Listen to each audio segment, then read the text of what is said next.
Bonjour, alors pour ceux et celles qui nous rejoignent et qui ne me connaissent pas, je suis Valérie Claes, médiatrice, coach et coach de couple et notamment j'accompagne des femmes qui vivent une période de remise en question et qui veulent justement transformer ce moment de questionnement en une opportunité de se réaliser pleinement. Alors pour les personnes qui me suivent, vous savez que régulièrement j'organise ce que j'appelle l'interview qui vous veut du bien. Et en fait vraiment mon objectif c'est de vous faire connaître, de vous faire partager, que ce soit des thérapeutes, des techniques, des pratiques, mais que moi-même j'ai découvert au fil de ma vie et qui m'ont vraiment beaucoup aidé, soit à certains moments qui étaient difficiles ou qui m'aident même tous les jours. Et justement, ce que aujourd'hui, le thème de cette interview, eh bien, c'est de voir comment la pratique de la méditation, mindfulness et de l'autocompassion peuvent justement vous soutenir dans les moments difficiles. Et Dieu sait si on vit tous des moments difficiles dans notre vie, et j'ai envie de dire particulièrement aujourd'hui. On est quand même vachement confrontés.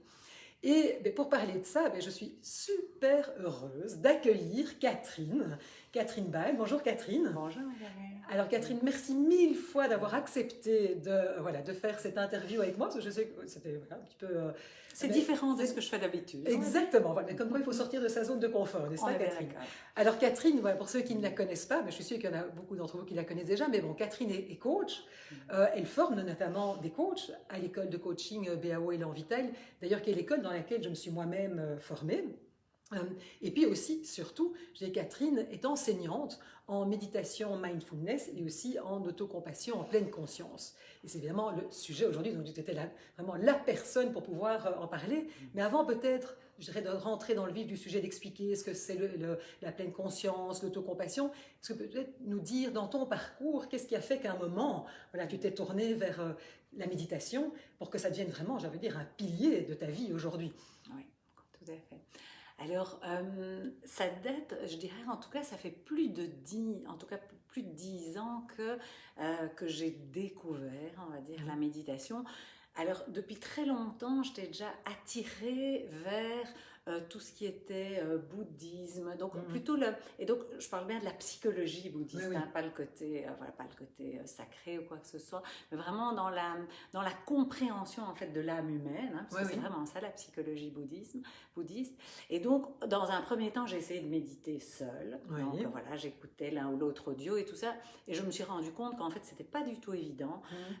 Je me disais tiens, mon esprit part tout le temps, ça vagabonde et tout, qu'est-ce que je fais avec ça? J'en savais trop rien, et donc c'est il y a 10 ans que j'ai découvert le programme de pleine conscience, donc le programme de Wiseman que j'ai le grand bonheur de donner maintenant moi-même depuis 5 ans, mais donc c'est il y a 10 ans que je l'ai suivi pour la première fois. En tant qu'élève. Exactement, tout à fait, en tant que participante, et c'est là que j'ai vraiment compris au fil des semaines, mais qu'est-ce que ça veut dire méditer en fait? C'est là très clairement que je l'ai vraiment compris, et donc du coup, la pratique, comme beaucoup de personnes, la pratique a été fluctuante au fil des années, on va dire, parce qu'une des plus grandes difficultés dans la pratique de méditation, c'est justement de méditer régulièrement. Oui, c'est un vrai challenge. Je pense qu'en tout cas, les personnes en tout cas, qui méditent, en général, c'est ce qu'on entend beaucoup, clairement, c'est mon cas aussi. Et donc, c'est ça qui m'a aussi amené maintenant, il y a 5 ou 6 ans, à me former pour moi-même, former des personnes, parce que je pense que en tant qu'enseignante, j'aime pas tellement le mot et tout ça, mais on transmet le mieux ce qui évidemment nous tient le plus à cœur et ce dont même nous-mêmes on a le plus besoin. C'est ça. Souvent on dit là où tu trébuches, tu trouves ton trésor. Et quelque part, quand on a soi-même dû confronter peut-être ces difficultés, c'est comme ça qu'on peut aussi de mieux peut-être accompagner les autres lorsque c'est compliqué pour eux évidemment. Complètement. Et le fait de pouvoir, je veux dire, que la méditation, et on va en parler, l'autocompassion, fasse vraiment partie de ma vie. Enfin, ça a clairement changé ma vie, mais comme je voudrais l'expliquer, pas comme une grande révélation, mais plutôt comme un travail, un truc de fond, comme ça, un chemin de fond. Mais évidemment, comme ça fait tellement sens, ça continue à faire sens chaque jour pour moi, j'ai évidemment à cœur de le transmettre. J'imagine. Alors justement, est-ce que tu peux un petit peu, parce que c'est vrai qu'on entend beaucoup parler de méditation, on entend parler aussi d'autocompassion de plus en plus aussi aujourd'hui. Est-ce que tu peux un petit peu nous expliquer justement, mais qu'est-ce que c'est, parce que parfois on peut dire aussi, mais oui, autocompassion, c'est quoi? C'est de la complaisance. Enfin, il y a quand même beaucoup d'idées reçues aussi, donc peut-être d'expliquer aussi la complémentarité. tout à fait. Donc en fait, donc dans la méditation de pleine conscience, Oui. ou la mindfulness, c'est la même chose. Ce qu'on va faire, c'est qu'on va vraiment entraîner notre esprit à pouvoir chaque fois revenir dans l'instant présent. Oui. Donc ce qui va vraiment nous aider, c'est de pouvoir apprendre à notre esprit, Oui. parce que, bon, sûrement que les personnes qui nous écoutent l'ont remarqué, notre esprit, il est vagabond par essence. C'est le moins qu'on puisse dire. Donc, il nous emmène tout le temps dans le passé, dans le futur, à beaucoup d'endroits, sauf là où on est vraiment. Et donc, du coup, ce qu'on va faire, c'est qu'on va vraiment développer l'attention pour pouvoir la ramener chaque fois dans l'instant présent, pour être dans une conscience plus spacieuse de ce qu'on est en train de vivre. En fait, d'être plus vivant. Ça, c'est vraiment dans la méditation, quand on est en pleine conscience, et il y a beaucoup de personnes qui, même sans connaître la méditation, évidemment, connaissent des moments de pleine conscience, puisque être pleinement conscient, c'est juste être pleinement là et sentir notre corps, sentir ce qui est présent au niveau émotionnel. Donc, c'est vraiment au niveau des sens que ça se passe. C'est pas au niveau de notre mental, puisque notre mental, il nous raconte des histoires. Plein de choses, oui. Voilà, il nous raconte, il est tout le temps parti dans des narratifs. Et donc, ce qu'on va faire, c'est qu'on va ramener l'attention dans les sens, en fait. C'est ça. Parce qu'en fait, il y a beaucoup de gens qui disent, oui, mais moi, j'arrive pas à méditer, je pense tout le temps, j'ai tout le temps des pensées. Ça, c'est quand même un des premiers trucs. Ça, c'est un des trucs. Donc, il y a une des toutes grosses croyances par rapport à la méditation, c'est que, moi, pour méditer, c'est s'arrêter de penser. Ça, je pense qu'on l'a déjà remarqué que c'est juste pas possible. C'est déjà juste pas possible de s'arrêter pas. Puis en plus, ce serait pas une très bonne idée non plus. Voilà, la réflexion à certains moments, elle peut quand même vachement nous aider dans notre vie. Mais en tout cas, ce qu'on va apprendre, c'est que donc on ne peut pas empêcher les pensées d'arriver. Oui. Donc ça, on n'a pas de contrôle quand les pensées arrivent. Mais on reprend du contrôle à partir du moment où qu'est-ce que je fais avec ces pensées qui arrivent? Est-ce que je commence à rentrer dans ces pensées, les nourrir, passer d'une pensée à une autre? Ou bien, et c'est ce qu'on apprend dans la méditation, je vais regarder les pensées passer, donc je les laisse passer. On prend souvent le symbole, il y a plein de symboles, mais voilà, un des symboles, c'est comme des nuages qui passent dans le ciel, donc je les laisse passer.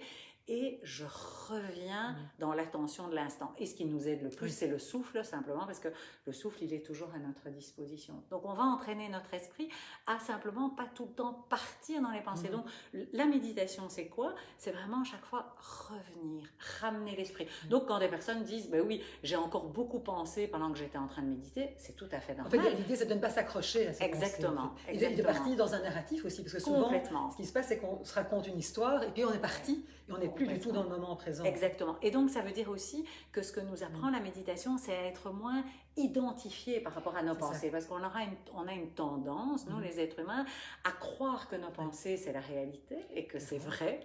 Et alors, en fait, le fait de les regarder passer nous aide aussi comme un peu à se désidentifier, un peu à se décoller, en fait. De nos pensées. Et ça peut être la même chose avec nos émotions ou avec nos sensations corporelles, en fait. De moins s'identifier. En fait. Ce qui est intéressant, parce que par exemple, moi, dans mon cas, je me rends compte que quelque part, je coupais les émotions. C'est-à-dire que je n'y avais pas accès. Et la méditation m'a vraiment aidé à pouvoir prendre conscience de ce qui m'habitait, parce que je me rendais compte que du coup, comme je ne m'en rendais pas compte, à un moment, ça pouvait soit imploser ou exploser. Enfin, en tout cas, elle ne s'exprimait pas de manière la plus chouette, ni pour moi, ni pour mon entourage. Et donc, ça aussi, c'est peut-être intéressant de cette connexion à nos émotions aussi. Tout à fait. Donc, moi, quand je vois dans les cycles, il peut y avoir des personnes qui ont déjà une certaine connexion au corps et aux émotions. Il y a des personnes qui sont fort déconnectées, donc qui ne ressentent en fait pas grand-chose au niveau émotionnel et corporel. Or, nos émotions et nos sensations corporelles, ce sont des indicateurs en fait. Elles ont des fonctions pour nous dire qu'il y a des choses qui vont bien, qui vont pas bien. Donc, c'est vraiment comme des gouvernails. Donc, c'est super important de pouvoir être en connexion, même si parfois ça peut être inconfortable, je pense qu'on en parlera évidemment. Et donc, on remarque aussi que par des pratiques régulières de méditation, et donc quand on fait des cycles de 8 semaines, ben voilà, on va méditer tous les jours et tout ça, et donc du coup, on va développer cette pratique. Très souvent, moi, ce que j'observe, c'est que les personnes, justement, comme tu le dis pour toi, qui avaient une certaine déconnexion avec les sensations corporelles ou émotionnelles, parce qu'à un moment donné, parfois, on a eu besoin de ça pour s'en protéger. Donc, il n'y a aucun jugement à avoir par rapport à ça. Retrouve en fait cette connexion et un ressenti en fait corporel et émotionnel pour pouvoir à ce moment-là voir ce qu'on en fait. C'est ce que j'ai dit, parce que évidemment, tout le grand challenge, c'est que à partir du moment où on reconnaît ses émotions, c'est qu'est-ce qu'on en fait. Parce que c'est pas toujours. C'est pour ça que parfois d'ailleurs on les tasse bien, parce que c'est pas confortable. Évidemment. Et là, justement, comment est-ce que c'est du coup Est-ce que c'est la mindfulness? Est-ce que là, c'est l'autocompassion Oui. entre en ligne de compte? Comment Oui, tout à fait. Alors, donc, la mindfulness et l'autocompassion donc, sont très complémentaires parce qu'en fait, donc, grâce à la mindfulness, on va être conscient de ce qui se passe, en fait, d'instant en instant. Et en même temps, dans la mindfulness, on va développer de la bienveillance, mais ça va être fait de façon implicite. Alors que dans l'autocompassion, on va développer de la bienveillance et de la compassion pour nous-mêmes et aussi pour les autres, parce que ça commence d'abord dans notre relation avec nous-mêmes, de façon explicite. C'est-à-dire qu'il y a vraiment des pratiques, comme tu le sais, puisque tu les connais. Voilà. Donc il y a vraiment des pratiques qui sont vraiment faites pour pouvoir, de façon explicite, être, on va le dire, plus gentil avec nous-mêmes. Et là, quand on va, voilà, comme tu disais, dès qu'on rencontre des émotions désagréables ou des sensations physiques désagréables, en fait, notre premier réflexe, nous les êtres humains, et c'est tout à fait normal, tout ce qu'on souhaite, c'est évidemment s'en écarter. S'en écarter. Et donc, stop. Et donc, ça peut être, du coup, il peut y avoir toutes sortes de mécanismes qui vont faire que je me déconnecte ou je fais 1000 choses et tout ça pour surtout pas sentir. Il y a plein de choses. Ou alors, je suis dans des comportements compulsifs, etc. Pour surtout pas sentir parce que c'est trop douloureux. Et en fait, ce qu'on remarque, et ça, c'est pas que la mindfulness, c'est toute la psychologie qui nous dit que, en fait, nos émotions, au moins on leur laisse de la place, au plus elles prennent de la place. Voilà. Donc c'est pour ça que dans la mindfulness, ce qu'on va faire, c'est qu'on va leur donner une certaine place pour que justement elles ne prennent pas toute la place. Voilà. Oui. Donc ça, c'est ce qu'on va apprendre. Donc ça, c'est la pleine conscience. Alors après, et ça a été dans ma pratique aussi, moi, je me disais, mais ok, c'est bien, on fait de la place, on essaye le plus possible d'accueillir ce qui est là, même si c'est franchement désagréable. Mais en même temps, il n'y avait pas ce côté, mais comment me réconforter quand c'est douloureux, en fait, quand j'ai des émotions ou des sensations physiques douloureuses. C'est vrai, ce que tu dis là, moi, je l'ai exactement, j'ai vécu la même chose. Et c'est vrai que moi, la découverte de l'autocompassion m'a vraiment aidé à pouvoir aller un pas plus loin. Parce que et surtout quand on a un critique intérieur très très très bruyant, et pour ça j'en avais un qui était, moi j'avais un petit juge là qui avait carrément un mégaphone, et c'est sûr que c'est très désagréable, et là je trouve que cette autocompassion peut vraiment intervenir. Tout à fait. Et ce que tu dis, donc le fait d'avoir un juge assez sévère, enfin moi je vois ça dans tous mes coachings, que ce soit individuel, de groupe ou dans les sessions et dans les cycles, c'est qu'il y a certaines caractéristiques occidentales qui font qu'en fait on ne nous a pas appris en fait à être gentil et douce avec nous-mêmes. Simplement, on ne nous l'a pas appris. Donc, pour la majorité d'entre nous, et c'est pour ça que je dis que ce n'est pas la même chose en Orient, donc en fait, l'autocompassion, c'est quoi l'autocompassion? C'est la bienveillance. Donc la bienveillance, c'est de se vouloir du bon, du bien, quand on souffre. C'est ça l'autocompassion. Donc ça veut dire que ce qu'on va apprendre dans ces pratiques, c'est d'être gentil et douce avec nous-mêmes et nous apporter du réconfort, parce que c'est de ça dont on a besoin quand on souffre. Or, notre tendance va parfois être à aller chercher à l'extérieur, en fait. Voilà, des personnes qui sont censées réparer nos souffrances, nous soutenir, et tout ça. Mais parfois, il y a des personnes qui ne sont pas là. Et quelle est la seule personne qui sera là jusqu'au bout de notre vie? C'est nous. La bonne nouvelle. C'est la bonne nouvelle. Et ça, c'est quand même une bonne nouvelle, parce que ça veut dire qu'on peut s'offrir ça. Exactement. Et donc, de nouveau, on n'est pas dépendant finalement des autres. Et ça nous permet de reprendre aussi une certaine autonomie par rapport à ce qu'on vit et par rapport à nos souffrances. Exactement. C'est-à-dire, comme tu le dis, d'être vraiment beaucoup plus aussi actrice de notre vie et responsable de notre vie, parce que ça veut dire qu'on va développer des ressources. Donc, dans l'autocompassion, on ne va pas... Notre intention n'est pas de guérir des vieilles blessures et tout ça, mais c'est de rentrer différemment en relation avec nous-mêmes, en nous apportant à nous-mêmes ce réconfort que souvent on attend en fait des autres. Il y a un certain apaisement, du coup. Exactement, tout à fait. Donc vraiment par ces pratiques, on va pouvoir. Moi, enfin c'est comme ça que moi je l'ai vécu. Je sais que pour toi aussi. En tout cas, moi, je pourrais dire qu'il y a pas mal d'années, j'étais vraiment pas ma meilleure amie. Clairement. Je pense que je peux rejoindre le club de pas ma meilleure amie aussi.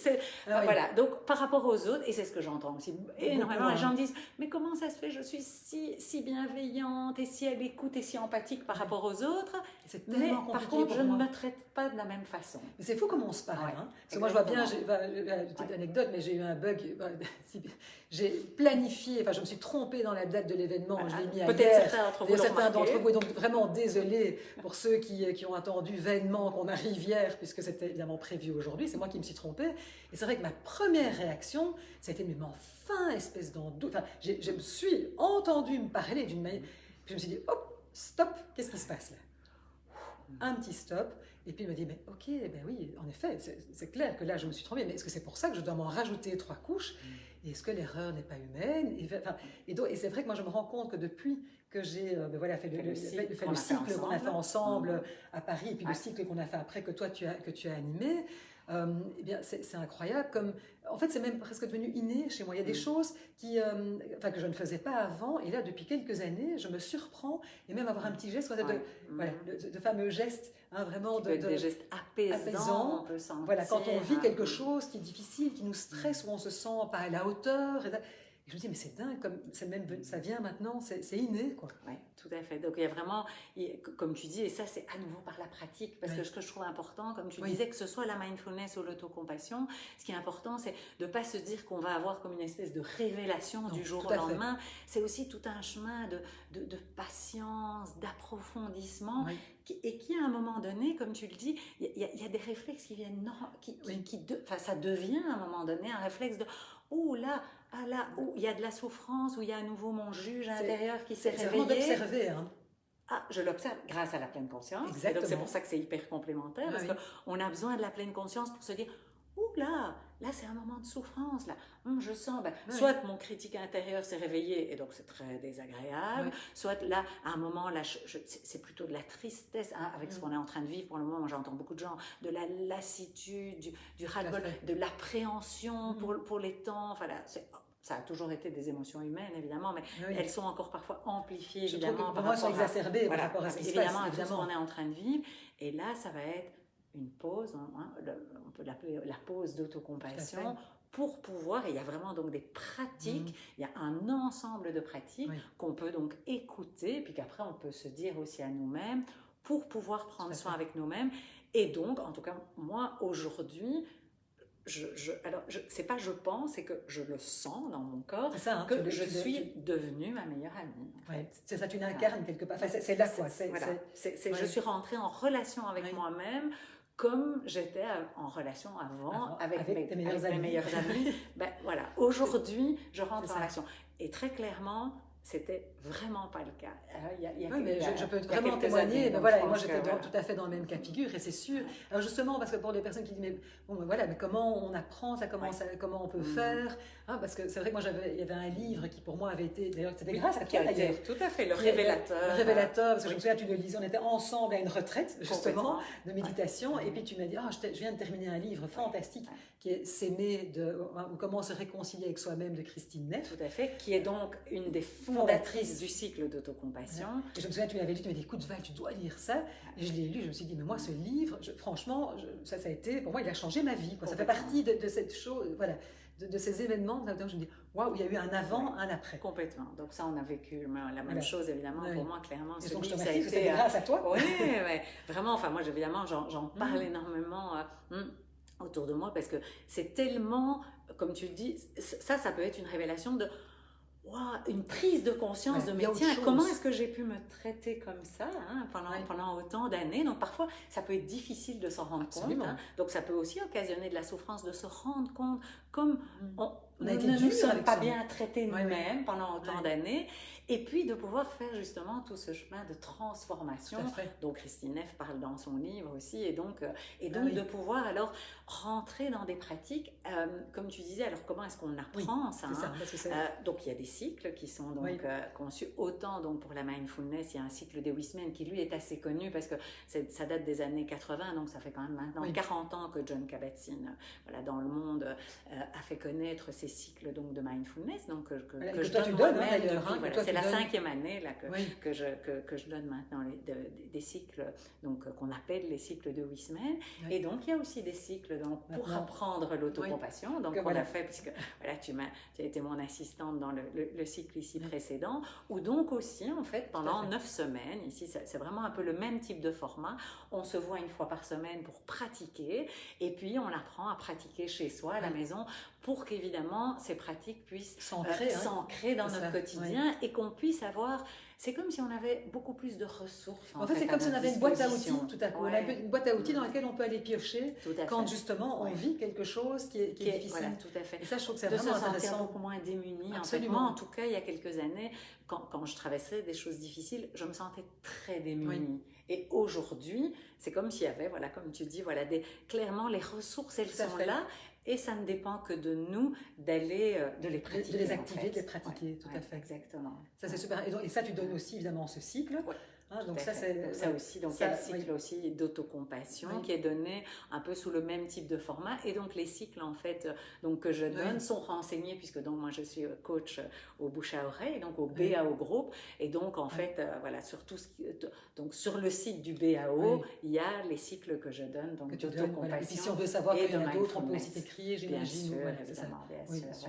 Puisque ça c'est une des activités qui me tient particulièrement. Mais on voit bien que tu l'incarnes vraiment pour te, et en plus, ce que je veux dire, c'est que quand tu partages des méditations, tu as une voix, Catherine a une voix incroyable. Je dois dire que c'est vraiment, moi j'adore la façon dont tu guides les méditations.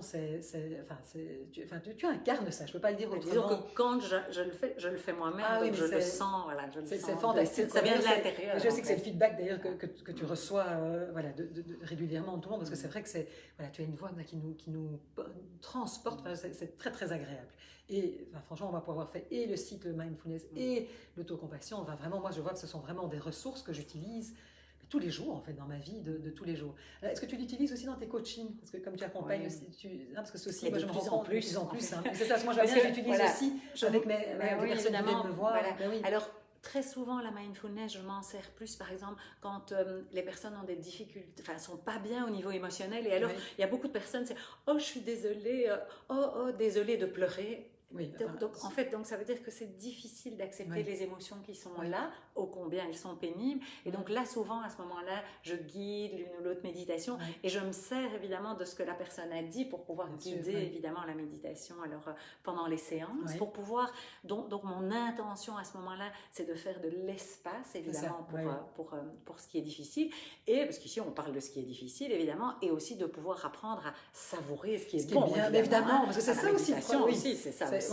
C'est évidemment d'apprendre aussi à savourer en étant pleinement là dans le bon, évidemment, dans tout ce qui... Quand on est dans le contentement, dans la paix, dans la joie et tout ça, de pouvoir savourer, évidemment, et apprécier ça. Et puis alors, par rapport aussi à l'autocompassion, mais de plus en plus, ça fait partie de mes séances, parce qu'en fait, encore hier, j'avais une coachée qui disait certaines choses, et je sentais bien que, en fait, au fond de ça, pour la majorité des personnes, au fond de ça, c'est souvent un manque d'amour de soi qui fait qu'on se comporte, j'ose pas prendre la parole, j'ose pas m'affirmer, j'ose pas arrêter une relation et tout ça, que en dessous, dès qu'on descend dans les profondeurs, souvent c'est la relation et le manque d'amour de soi, en fait. C'est fou, c'est vraiment le fond. Et donc du coup, souvent, je commence à faire certaines pratiques.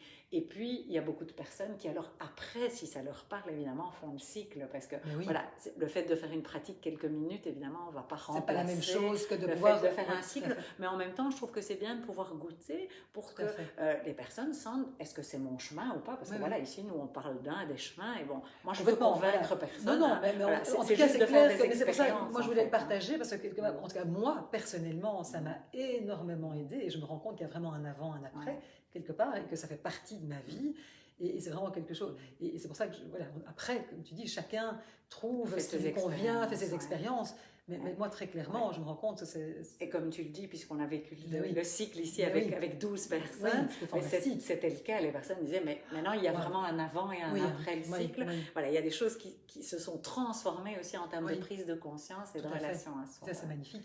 Oui, c'est vraiment, enfin, c'est Oui, juste voilà, super chaque beau. fois, oui, on est bien d'accord. Et c'est très émouvant de Oui, voir. Enfin, oui. moi, je trouve ça magnifique. Bon, on pourra en parler pendant des heures, évidemment, On est Catherine. bien d'accord. Mais c'est vrai que voilà, je me fixe sur L'horloge tourne.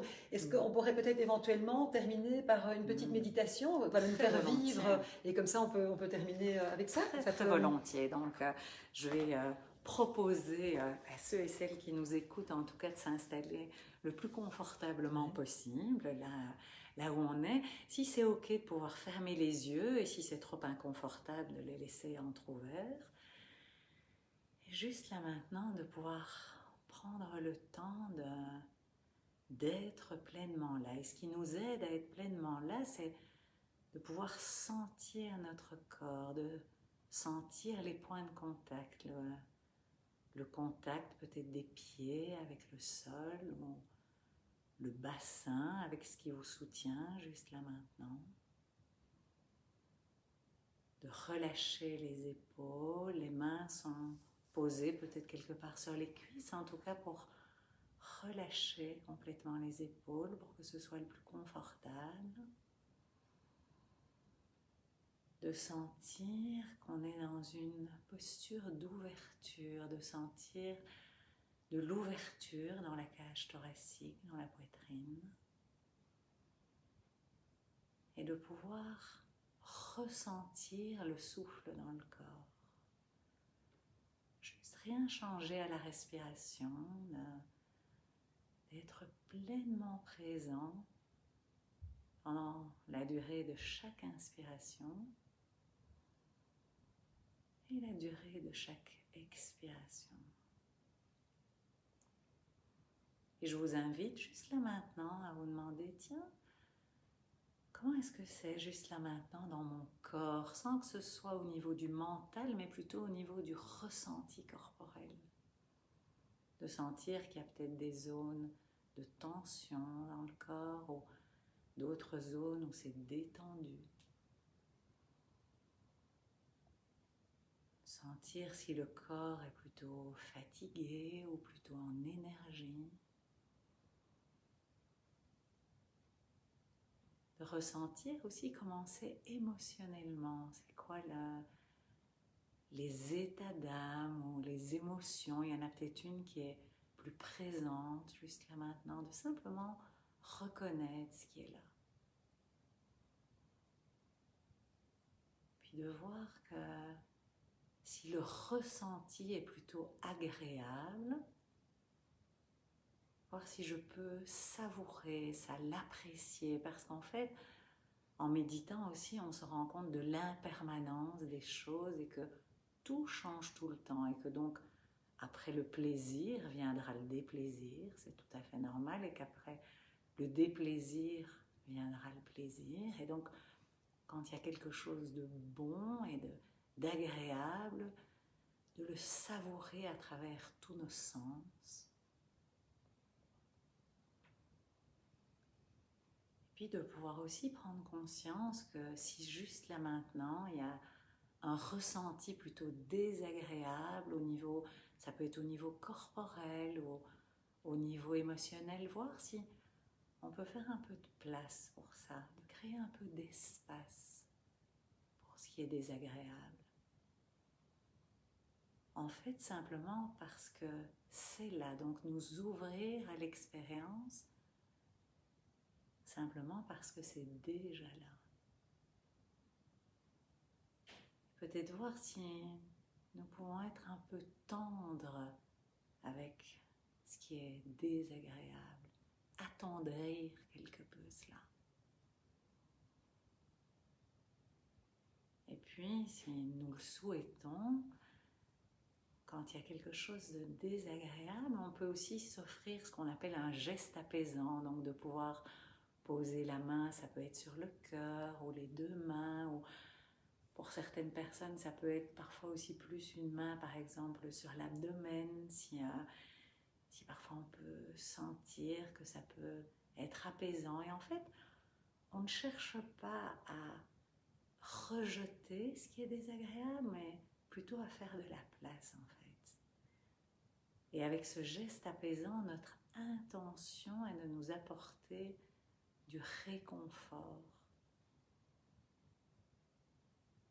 d'être pleinement là pour nous-mêmes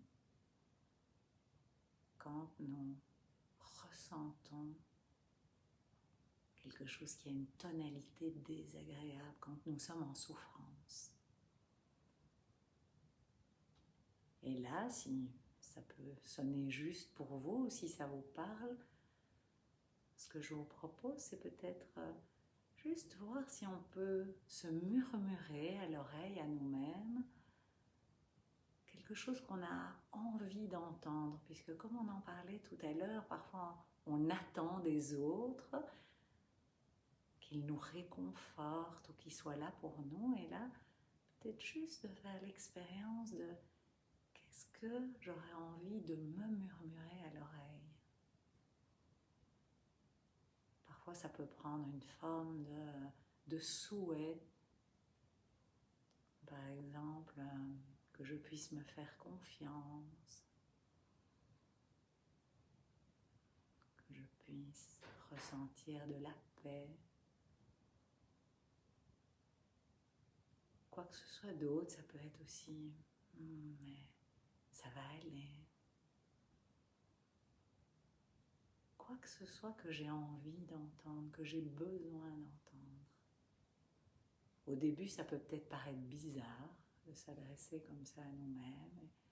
C'est simplement d'en faire l'expérience, sans rien attendre.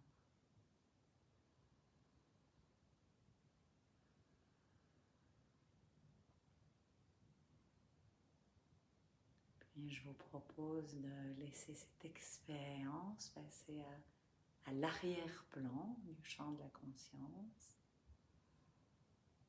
et de revenir dans le souffle. De sentir que nous pouvons être bercés par la respiration. Peut-être de ramener les mains sur les cuisses et de ressentir dans le corps que la respiration, le souffle, on peut toujours y revenir. Respiration profonde, à l'inspiration, nous nourrir d'énergie et de tout ce dont on a besoin.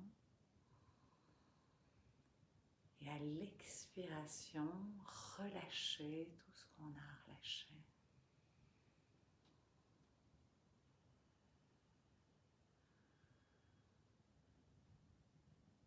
Et puis quand nous nous sentons prêts de pouvoir rouvrir les yeux et sentir si on peut garder la présence aussi avec les yeux ouverts, parce que c'est pas toujours évident avec les yeux ouverts, il y a plein de stimuli en fait, hein, visuels, des couleurs, des formes, c'est aussi tout un chemin, on n'aura pas le temps encore d'en parler aujourd'hui, on pourra parler des heures. Voilà, d'être pleinement présent aussi, voilà. Pas seulement quand on s'arrête pour méditer, mais aussi là juste maintenant, par exemple quand on est en relation, d'être aussi pleinement là en fait. Et ça nous aide de rester dans le corps et de rester dans la respiration. Catherine, merci. Merci à toi. Merci vraiment pour cette expérience. Écoute, merci et merci de nous avoir partagé. Ça, c'était vraiment un très beau moment. Donc, merci beaucoup. Merci beaucoup à toi en tout cas. Et je vous souhaite à tous de rester dans cette énergie d'amour et de douceur. Et je vous dis à très bientôt pour une nouvelle interview qui vous veut du bien. Merci à toutes.